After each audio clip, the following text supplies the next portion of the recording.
விஷயம் தெளிவா சொல்றேன். இங்க வந்து அதிகாரிகளுக்கு சப்போர்ட் பண்ணியோ இல்ல ஹாஸ்பிட்டலுக்கு சப்போர்ட் பண்ணியோ நாங்க யாரும் இங்க வரல. நீங்க தெளிவா புரிஞ்சுக்கோங்க. உங்க கூட நிக்கணும்னு தான் இங்க வந்திருக்கிறது. என்னன்னு கேட்கறது தான் இங்க வந்திருக்கோம். நாங்க வந்து அதிகாரி பக்கம் நிப்போம், ஹாஸ்பிட்டல காப்பாத்துக்கு வந்தோம், கவர்மெண்ட் அப்படி நினைக்காதீங்க. நான் எல்லா பிரச்சனையும் போன்ல கேட்டுட்டு 4 இவர்கிட்ட மட்டும் இல்லாம எல்லாருக்கிட்டையும் கேட்டுட்டு தான் இங்க வந்திருக்கிறேன். இந்த பிரச்சனைக்கு ஹெல்த் மினிஸ்டர்கிட்ட பேசிட்டேன்.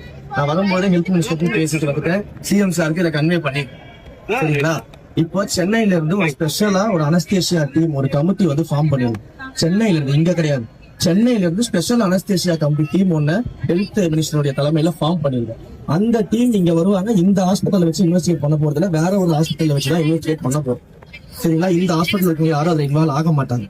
அந்த ஸ்பெஷல் டீம் வந்து அந்த ஸ்பெஷல் டீம் ஒரு நிமிஷம் அந்த ஸ்பெஷல் டீமோட இன்வெஸ்டிகேஷனை உடனடியா நடத்துவாங்க.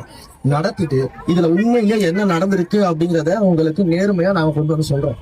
நீங்க அதுக்கு பத்தி பயப்பட வேண்டாம். நேர்மையா அங்க என்ன நடந்திருக்குன்றத ஸ்பெஷல் டீமோட இன்வெஸ்டிகேஷன் நடக்கும். நாங்க அது வந்து உங்க கூட இருப்போம். நீங்க வந்து கவர்மெண்ட் நினைச்சு நீங்க இது பண்ண தேவையில்லை, நீங்க அதிகாரிகளை நினைச்சு பயப்பட தேவையில்லை. இதுல எந்த விதமான சேஞ்சஸும் இருக்காது.